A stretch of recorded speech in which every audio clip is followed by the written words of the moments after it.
Leave കഴിഞ്ഞ് തിരിച്ചു പോകുന്നതിൻ്റെ 2-3 പാർട്ടായിട്ട് ഞാൻ അപ്ലോഡ് ചെയ്തിട്ടുണ്ടായിരുന്നു ഇതിൻ്റെ ബാലൻസ് വീഡിയോ, അതിൻ്റെ പുറകിലത്തെ വീഡിയോസ് എല്ലാം കേട്ടോ. അപ്പോൾ ഞാനത് പോകാൻ വേണ്ടിയിട്ട് ലഗേജ് എല്ലാം പുറത്തേക്ക് ഇറങ്ങിയതിന് ശേഷം ചെക്ക് ഇൻ ചെയ്യാൻ പോകുന്ന കേട്ടോ.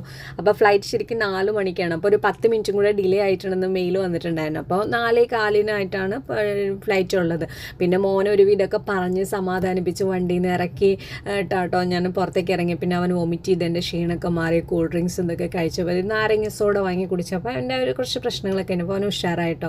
അപ്പോൾ പുറത്തിറങ്ങിയ സമയത്ത് ഈ ട്രോളി ഉന്താനും ലഗേജ് ഉന്താനൊക്കെ വളരെ ഇഷ്ടമുള്ള കൂട്ടത്തിലാണ് കേട്ടോ. അപ്പോൾ അങ്ങനെ ഒരു വിധമൊക്കെ എൻ്റെ ഡോക്യുമെൻറ്റ്സ് എല്ലാം ചെക്ക് ചെയ്യുന്നത് ചെറിയച്ഛനുള്ളതുകൊണ്ട് എനിക്ക് ഒറ്റ ടെൻഷനും ഇല്ല കേട്ടോ. എവിടെ പോകുകയാണെങ്കിലും എൻ്റെ ഡോക്യുമെൻറ്റ്സ് എല്ലാ കാര്യങ്ങളും ചെക്ക് ചെയ്യുന്നത് എന്നെ എല്ലാ കാര്യങ്ങളും ഭംഗിയാക്കി തന്നെ ചെറിയച്ഛനാണ്. അതുകൊണ്ട് ഒറ്റവിധ ടെൻഷനില്ല കേട്ടോ. അപ്പോൾ അങ്ങനെ ഏകദേശമൊക്കെ ട്രോളിൻ്റെ ഉള്ളിലേക്ക് അങ്ങോട്ട് പോകുമ്പോൾ നെഞ്ചിങ്ങനെ പെട്ടയുന്നുണ്ട് കേട്ടോ അങ്ങ് പോകുമ്പോൾ കുഞ്ഞിന്. അപ്പോൾ അവന് ഏകദേശം മനസ്സിലായി ഇവിടം വരെ എനിക്ക് മോനെ നിനക്ക് വരാനുള്ള പെർമിഷനുള്ള ഉള്ളിലേക്ക് കയറാൻ പറ്റില്ല എന്ന് പറഞ്ഞു. അപ്പോൾ ഭയങ്കരമായിട്ട് വിഷമമായി. കാരണം ആദ്യത്തെയൊക്കെ പ്രാവശ്യം പോകുമ്പോൾ ഞാൻ അവന് 4 വയസ്സുള്ള സമയത്താട്ടോ ആദ്യമായിട്ട് പോയിട്ടുള്ളത്. ഇപ്പോൾ അവന് 6.5 വയസ്സുണ്ട്. പക്ഷേ അവൻ അങ്ങനെ പോകുന്ന ആ സമയത്ത് ഫസ്റ്റ് പോകുന്ന സമയത്ത് അവന് അറിയില്ലായിരുന്നു ഞാൻ എങ്ങടാ പോകണേ എന്നാ വരികയെന്നൊന്നും അറിയില്ല. പിന്നെ അവന് ഓരോ പ്രാവശ്യം വന്നു പോകുമ്പോൾ മനസ്സിലായി തുടങ്ങി കേട്ടോ.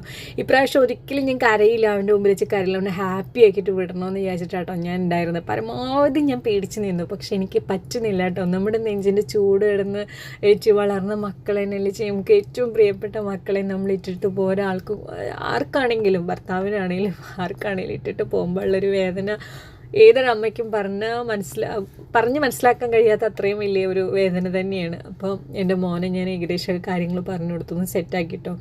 അങ്ങനെ ഞാൻ അങ്ങ് കയറാൻ വേണ്ടി നിൽക്കുന്ന സമയത്ത് കരയില്ലാന്ന് പരമാവധി ഞാൻ എന്തോട് തന്നെ പറഞ്ഞിട്ടാട്ടോ അവൻ്റെ മുമ്പിൽ നിന്ന് ഞാൻ കയറിപ്പോയത്. ഇവിടെ നിന്ന് അങ്ങ് ചെക്ക് ഇൻ ചെയ്ത് ഉള്ളിൽ കയറി കഴിഞ്ഞ സമയത്ത് എനിക്ക് മതിയോളം ഞാൻ കരഞ്ഞിട്ടുണ്ട് കേട്ടോ. കാരണം അത്രമാത്രം അവൻ്റെ മുമ്പിൽ വെച്ചെങ്കിൽ കരയാൻ പറ്റില്ല. കാരണം ചെറിയ കുട്ടിയാവുന്ന സമയത്ത് ഞാൻ അവൻ്റെ മുമ്പിൽ വെച്ച് ഒരു പ്രാവശ്യം കരഞ്ഞപ്പോൾ ഞാൻ കരയുന്നതിനേക്ക് മുമ്പ് എൻ്റെ മുമ്പിൽ അവൻ തേങ്ങി കരഞ്ഞിട്ടുള്ളൊരു സിറ്റുവേഷനാണ്. അതിനുശേഷം പിന്നെ ഇന്ന് വരെയായിട്ട് ഞാൻ കരയില്ല കേട്ടോ അവൻ്റെ മുമ്പിൽ.